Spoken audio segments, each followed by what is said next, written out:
Like I just mentioned, this is going to be a workshop in direct experience. I'll make the introduction, but after the introduction we'll have very simple techniques that are quite effective. Okay.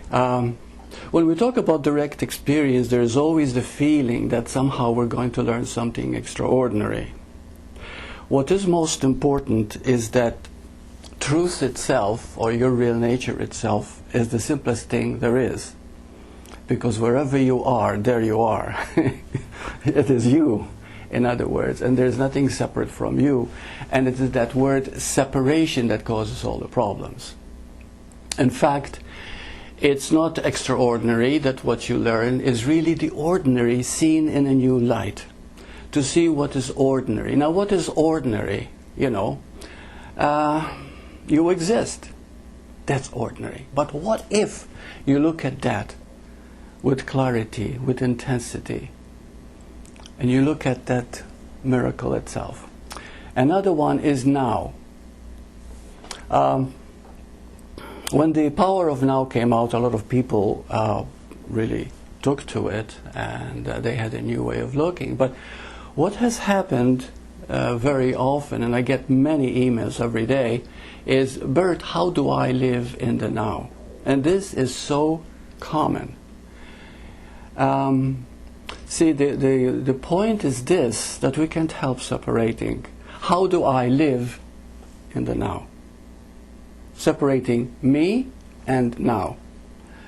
Okay, one of the most bombastic things that can happen in your life that can transform you totally is that you and now are one and the same thing. In fact, the you that you think you are is really the now itself. Every moment you are. When you think about the past and think about the future, because of our linear brain, then we're actually not living in the truth, because the past has happened and it's there, it's memory, and it's in our cellular memory, and the future is yet to come, but the only time that you exist is this moment.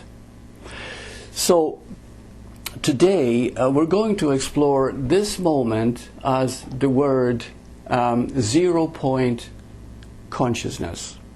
You know, when we talk about 0-point consciousness, and now it has become, it's becoming quite. Did you hear of it, right? The 0-point consciousness is being anyway. It's one way of looking at it, and you'll be hearing it a lot as we explore. Okay, I'll be repeating it over and over again, but I'd like to give you a few examples of the 0-point consciousness. Picture a mother, pregnant. She carries the child for 9 months. And then she delivers the child, and then there's a moment when she holds the child in her arms. And chances are that at that moment she forgets herself. 0-point awareness. In other words, the 0-point awareness is when you disappear and become all that there is. Do you understand how beautiful that is? Okay, so it's a very ecstatic moment. One time Ram Dass was talking about Bhagavan Ramana Maharshi, and I had an experience with him many years ago. And Ram Dass, and someone asked about Ram Dass, asked about Ramana Maharshi. He said, well, at 17 he went up on the mountain and he stayed the rest of his life, and all he did was sit and walk around just to give his legs some exercise. But that was dull. What was special? What was happening? And then Ram Dass said to him, he said, you know, when you reach sexual climax, don't you enjoy yourself? He said, yeah, the guy. And he said, well, those few seconds of reaching that climax, he said, he lives in it 24 hours a day. You see? So you cannot compare the life that you feel inside to how you live it outside. In other words, everything is happening inside. There is no separation.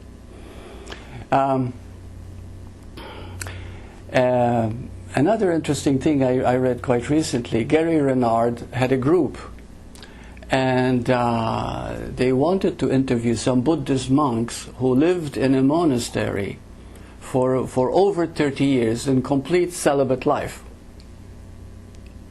And so one woman got up and she said, don't you get bored? Don't you have, you don't have sex? I mean, what do you do? You know, don't you get urges? And one monk got up and spoke in broken English, and he said, Madam, he says, if you're coming all the time, what's the point of sex?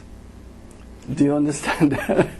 So the coming all the time means that orgasmic feeling, being one with God. Now another thing too, that when we talk about God, we can't help it but go back to our religion. God is out there. God is outside. Okay, and the most almost hard thing to believe is that you are God. Really. The potential is infinite. There's no limit to you. And so when you begin to see that that you are 0 point awareness, which is absence of self, incidentally. 0 point awareness is absence of self. So when there is the absence of self, you experience a tremendous feeling based on how much you have forgotten your conditioned self. You know, many years ago, I experienced Bhagavan and I fell in love. I quit my job in physiotherapy, and all I wanted to do was chant and think about him, and that's all I wanted to do. I didn't want to do anything else. I was in love, really. And but a year later, it was about time to do something, and I started teaching yoga. And I ended up with some TV series of my own, and I wrote a book, and I played teacher for quite a while, for 27 years. When I came to Vancouver, right in this building, I had a very conflicted relationship, and I was having a tough time. And just like being in a hard, you know, between a rock and a hard place, catch-22, and I didn't know what to do. And so I went to the bathroom and I started to cry. And I said, and then the feeling came to me that all those 20 years that I've done, studied, meditated, and practiced, I don't know how to solve something like this. And then I realized that all I know is what I read and what I studied. But that revelation, that all I knew was what I read and studied, was so impactful that at that moment I began to shake, and I felt a failure, I felt like a fraud. It almost felt like I wanted to die. But then what I did was changed everything. I actually literally raised my hands up and I said, Bhagavan, please help me. I don't know what to do. And in that moment of total surrender, in that total letting go, I'm trying to find the words to explain it. Everything disappeared. Burt disappeared. Okay, it was in that very washroom you were in. And Burt disappeared. And all that was left was I am. And it was the most euphoric, the most beautiful thing. I never knew such love as at that moment. That was the 0 point consciousness. Okay? So there are many levels in which to experience it. And today I want to talk about that because that is the point of the whole workshop, to get close to that 0 point consciousness. And 0 point means this, that the mind becomes so empty in the moment that you're totally here, that only the heart resonates, only intuition is active, is alive. What I learned in those few minutes, they were very short minutes, was double or triple what I learned in those 27 years. Now the one thing that stayed with me, which I want to cover today and show you how obvious it is the 4 laws or the 4 levels of human in its human journey. There are 4 things. If you understand these 4 things, you understand the whole human journey. I'd like you to pay close attention to these four. But if, however, you forget, what we talked about, I've written a booklet on that purpose so that you can take it home and reread it over and over again. Okay, the first thing I learned is, big secret, I am a human being. But, you see, by knowing that I am a human being, I learned also that I am a being playing the human role of Burt.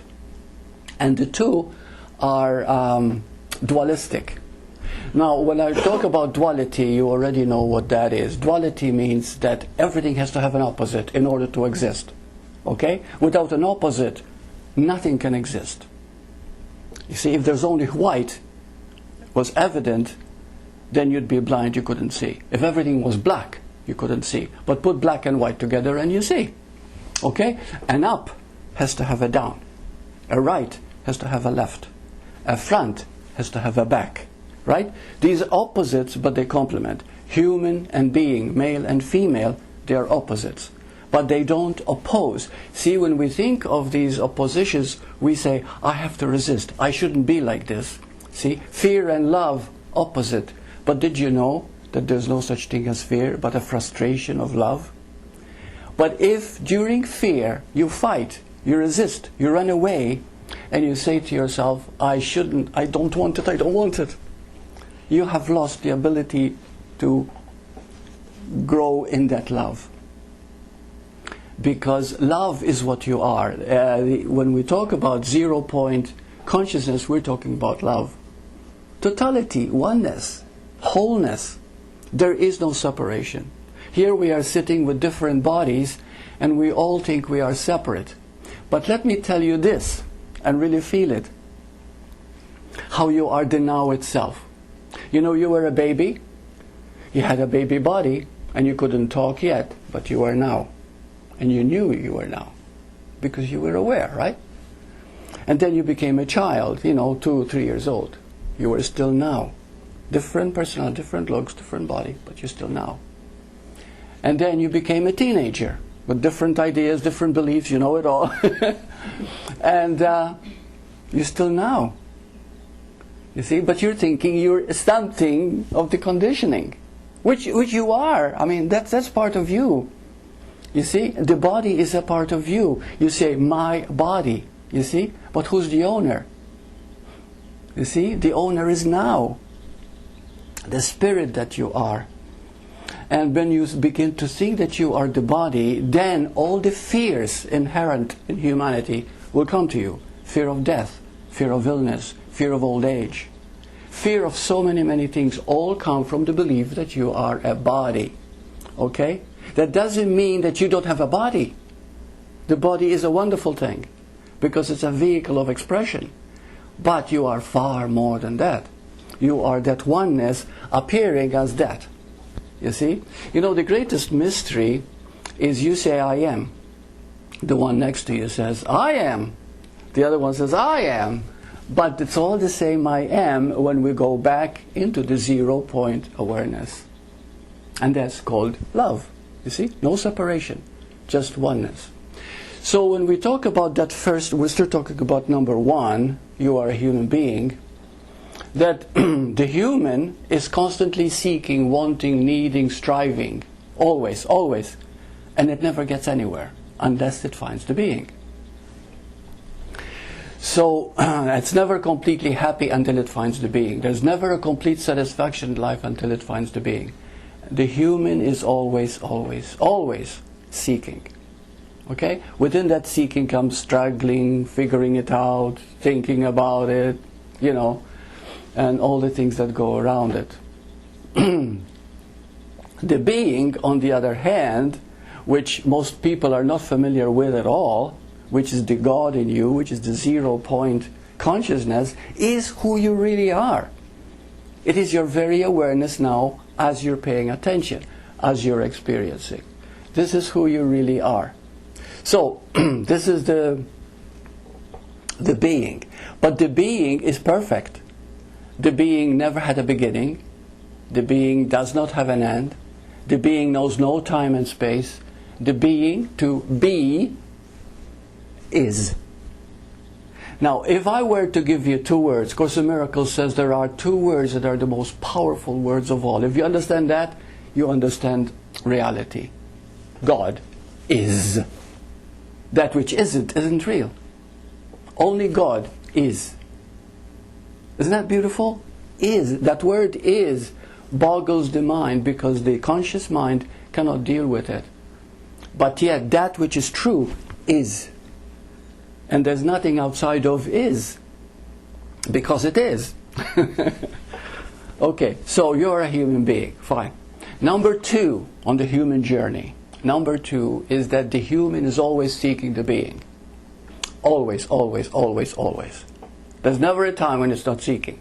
If you happen to be wanting to live on the edge and you happen to be physical, then you go to bungee jumping. You go to car racing, you go to mountain climbing, you go to free fall from an airplane. You see? Why? Because in those moments there is zero consciousness, 0 point consciousness. I call it point because the consciousness is pure at that moment. You're just conscious. Here we are. And you're really living. Other people who do not want to live on edge, they can turn to drugs, smoking, any form of addiction, sometimes sexual addiction, or anything at all that will give you some, oh, I'm relaxing now, you see? So all the time we're seeking the being in everything that we are doing. But we do not realize we're seeking the being because we do it through the world. Okay? But the being is all we want all the time. But to us, because we live in a linear brain means everything goes into a sequential order. Whereas the being is holographic. Now, it's complete, total. You see? So, because of that brain, then we cannot relate to something that is so complete as being. You mean, if I be, how can I earn a living? Where will the money come from? How will I buy things? But you see, the one thing that boggles the mind is that if you are in tune with that 0 point consciousness, your intuition will act through you. You'll be doing the right thing at the right time, meeting the right people. Everything starts to happen as it's meant to happen. Because the script is already written. Did you know that? The script is already written. And all we have to do is simply make sure that the accidents and everything else that are in the script do not happen. And the only way to do that is called forgiveness. But we're going to go into that and what it really means. Now what happens with the seeking of the being, something else happens. And this is the most important part of psychology. If you're interested in therapy or psychology, never miss this.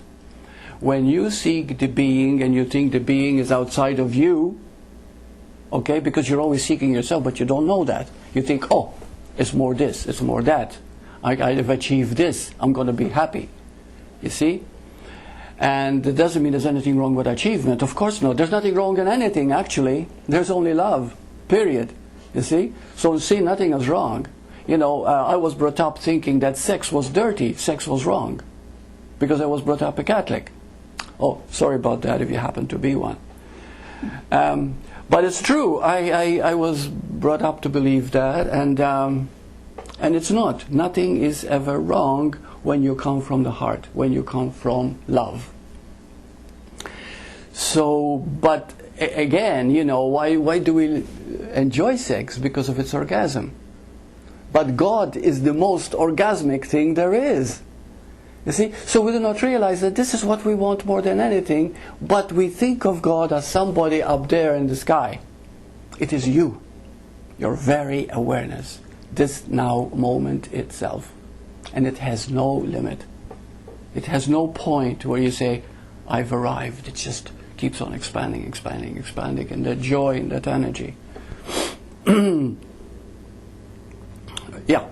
Now, this is what will happen when you seek the being and you think the being is outside of you, as a Ferrari, as a house, as the next lover, as this, as that, you see? When you don't know it's you, then you create a living question. This living question causes all the suffering in the world. It creates, because living question always creates, what is that word? Self-sabotage. You're always self-sabotaging yourself. You know, you meet the perfect man, you meet the perfect woman, and before you know it, what if they leave me? Do I deserve it? All these are living questions. You see? Now each one of us has a living question according to the soul type that you happen to be. If you've studied Enneagrams, you might get an idea that seeking creates a living question, although Enneagrams don't go that far or that deep. But this is how you begin to understand. And today we're going to explore also 0-point awareness, a few techniques to do that. And also within that we're going to also know a little bit more about the living question. The living question seems to be different with most people. Some living questions are, you know, all my life I never felt safe. Or another person says, you know, which I heard recently, I never felt I belonged. I always feel like a stranger wherever I am. These living questions are not wrong, because if you accept them, they can lead you to the 0-point consciousness. Okay? Now it's called a living question because it is not necessarily a question. It's a nagging feeling inside. It's just like a pebble in your shoe, you know, and you walk with this pebble and you look for it, you try to clear it, but somehow it's always there. Okay, so this living question is always there nagging at you, but it is not necessarily a question. The word question comes from the word quest. It means you are seeking something. Okay? So it is living because it's always there. It's always there. And if this living question has not even been admitted or resolved, then it will meet you every time you get up in the morning. Oh, the other day. Oh, you know, what's wrong with me? Because most of the time it expresses sometimes when there is a transition in your consciousness. The transition of consciousness is sleep and awakening. Okay? So that's a transition between, you know, the twilight zone, so to speak. And that's the time when the living question starts to come. Now, one of the beautiful things that I'd like you to learn today is there is nothing wrong in the living question. One, because it's not yours. Two, it's collective ego. One of the things that we learn in the beginning, we think that we all have different egos. There's only one ego. When you act from your ego and another person acts from their ego, you act the same way. Childish, greedy, selfish, demanding, wanting, controlling. It's all, everybody acts the same way. They are from their ego. They act like the child that never grew up. But when you get in touch with the living question that is triggering that ego all the time, which is not even you either, because you see, the living question came from your seeking. But the way we seek initially, we cannot help. Can you help seeking? No, because if you try to stop seeking, you are seeking to stop seeking. Got it? It's a vicious circle. Where do you go? Right? So you cannot stop seeking, but you can get in touch with what you are seeking. See? And that's when you begin to get together. So, now let's go to the third point of the human journey. The third point of the human journey is very beautiful, and it has to do with the living question completely. The Course in Miracles calls it unconscious guilt. Could you tap a little on the thing of the washroom? It's making that noise. Please. Sorry about that. Sorry. For those who are listening, where were we? Yeah, the third part is one of the most powerful, because again, the living question can be such a torment that many people have committed suicide from the living question. People have gone crazy, become very desperate, okay, because the living question is very, very powerful. Now, Each one of us, I had a living question all my life until the year 2000, when I finally woke up. My living question was loneliness. I never belonged anywhere. And when I was in my 20s, I decided, or before 20, something like that, I came to Canada. I just had to go someplace because I felt, oh, I got to go someplace where I can develop more, because I come from Malta, small country. And but I was always feeling somehow, I was very friendly, you know, but I often felt like I don't belong. You know, I'm lonely. I'm separate. But then it came to me, the reason I felt separate was because the vastness that I was experiencing all my life, I thought I was separate from it. I didn't realize that I was experiencing myself. So the loneliness that you feel is really the oneness that you don't want to claim as you. Because another thing too, why is the living question? Because one of the most frightening things, one of the things that yeah, it's frightening, it's horrifying, is facing the truth. Because the truth is nothingness, emptiness. It is God. It is not a thing, you see, but it is everything. You see, this is the paradox. So all the time we're striving for happiness, for joy and peace, thinking that we're going to get it. But we cannot get it, because it is the nothingness itself. Feel it out. Okay? What is love? We all have different ideas, right? But love cannot be defined, because in truth all love is when I look at you, I see myself. I see you in me. You see? In other words, we feel that this I am is a connection. Everything is interdependent, interrelated, interconnected. So this is the frightening thing. But when we begin to see that we are afraid of the very thing we want most, because we're afraid, like most people say, I've been meditating for 15 years, but I stop every time. What makes you stop? You know, I get clients and we talk one-on-one, and they say, well, I felt like I'm going into nothingness. I want to stop. I want to come back here, because I couldn't take that space. But that space is who you are.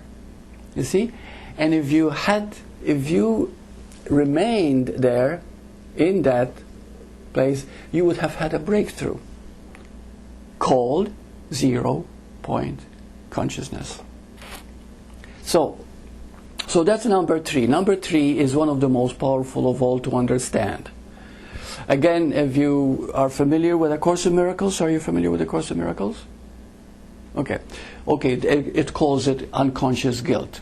Unconscious guilt is a living question inside you that is never resolved. You can go to therapists, you can go to psychologists, you can go to psychiatrists. Finally, you know, they gave up, and know what they do? Psychiatrists will give you drugs, okay, to deal with your depression.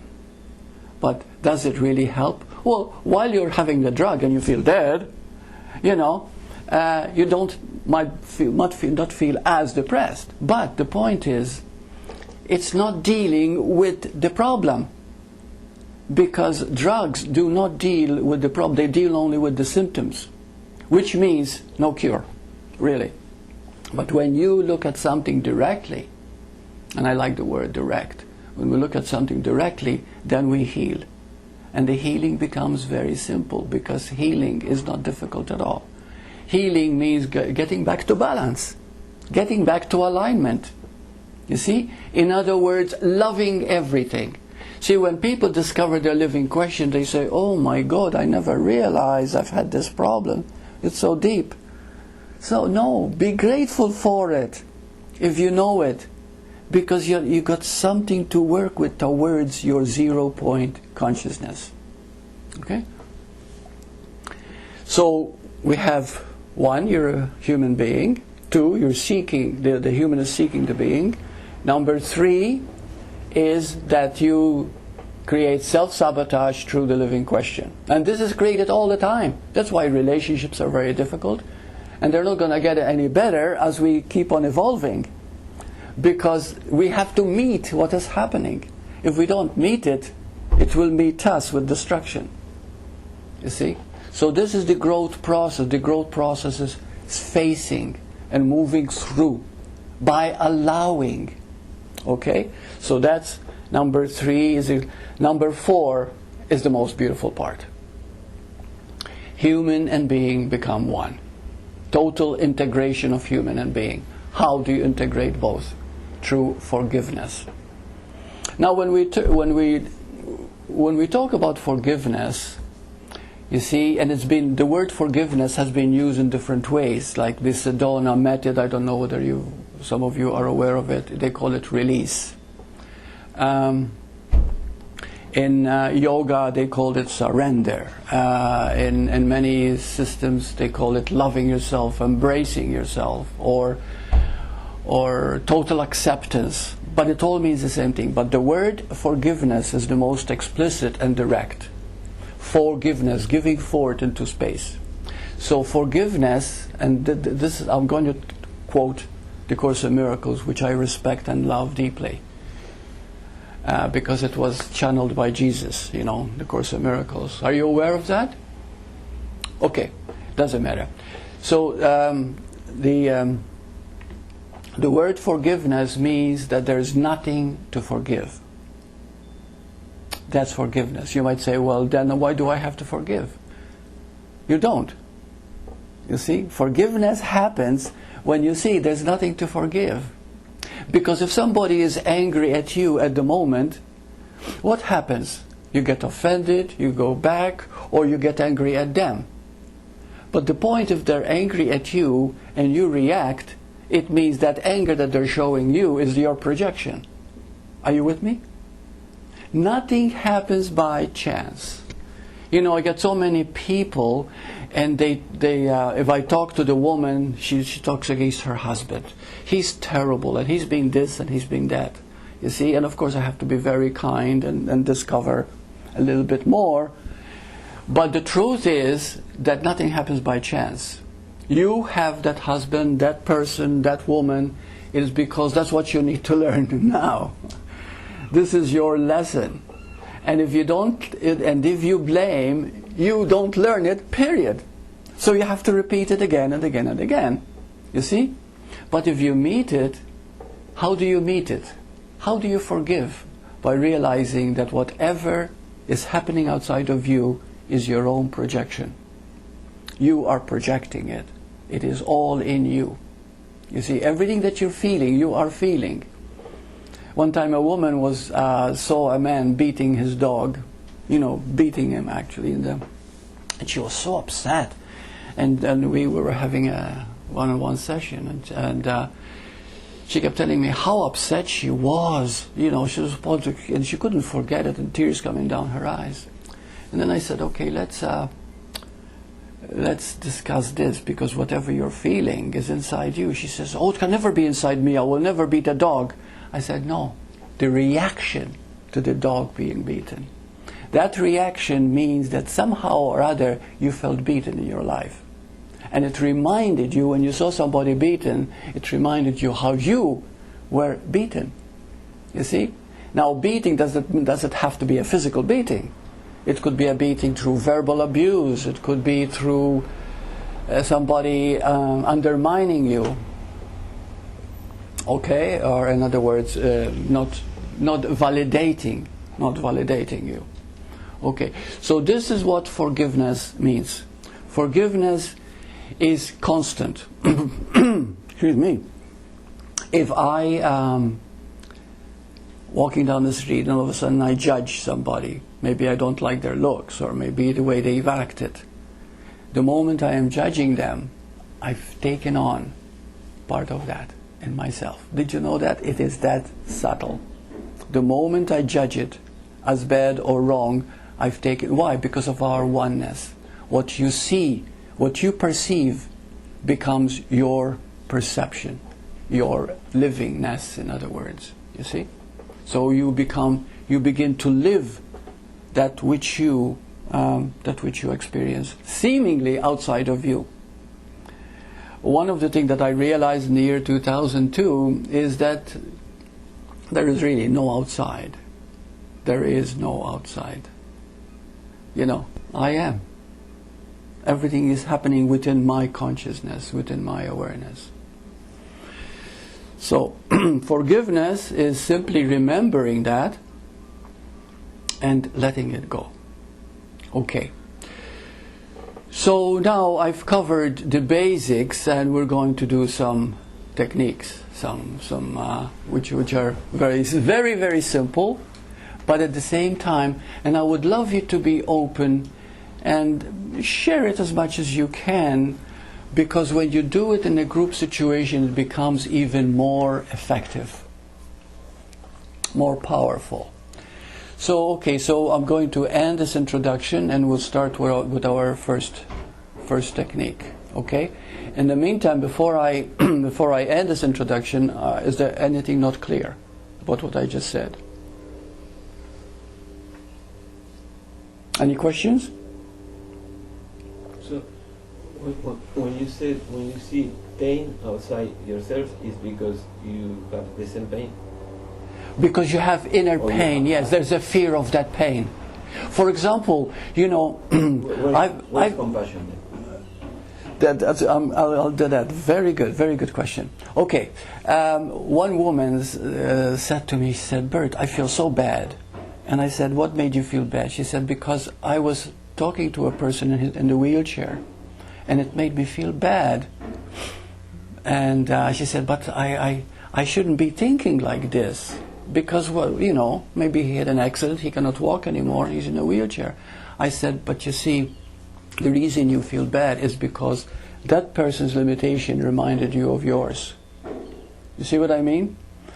And so compassion comes when you realize that whatever you are seeing, if you're seeing as bad, as something wrong, it is because you're taking it on yourself. You see? And the moment you begin to see that you're okay, and therefore the other person is okay too. It doesn't matter how physically a person is. They can find meaning in life, they can find happiness in life, in a wheelchair or whatever. It doesn't matter how you are physically. If you get in touch with the being, understanding that is compassion. See, so no matter how a person is suffering, you understand. That understanding does not mean sympathy, because that encourages them to feel more sorry for themselves. But compassion is a very beautiful word, because compassion means you understand that a person is suffering, and then you look at them with that love. When you look at a person with love, they might not feel it at the moment, but they're already feeling better. Okay? Because the one gift that you can give another is a listening heart. And if you know, another thing that someone asked me, they said, "I'm going to do hospice work," which is wonderful. And when you're around people who don't have long to live, it makes you meet your own humanity. It makes you meet it, because, you know, we're all going through a change. And when the body drops, you're still alive. You're still here. As a matter of fact, you're even better. You know, I had a death experience, so I'm talking from experience. So because nothing dies, you're always now. You know what always now means? It means always now. Eternally. Never ends. You see? And so, what am I getting at here? Okay. So, what was the last thing? We were talking about compassion. Compassion, yeah. So when you begin to understand that, then you understand that everybody that is suffering is because they're limiting themselves. So you listen to what they have to say. Why is listening important? Because when you talk, okay, with what is happening to you, you are releasing that energy. You're venting it. Okay? And it does not heal you, does not resolve it, but it makes you feel better at the moment because it releases that pent-up pressure. If a person keeps things inside, like many people are very, very quiet. Quiet, what I mean is quiet, it means that they never talk about what is happening to them. You know? And when they don't divulge it, they keep it inside, what happens? Okay? They can come to the point of committing suicide. And you'll find, and the suicide rate is really great. Did you know that? You know, it's quite rampant what is happening in the world now. And it is happening because people don't talk. And talk about their fears and talk about what is happening inside. They keep it all inside, and the moment you do, you're separating from others, thinking that others are better than you. Thinking that you are separate, thinking that you're all alone. And if you keep harboring that feeling of being alone, you die. You literally die. You see? Because separation is not possible. So you're doing the impossible, and you're destroying yourself. Okay, so, okay, thank you. We finish with this. Now, if you're interested in more of this, write me an email, or maybe we'll have another meeting sometime. Okay, thank you. Okay, so that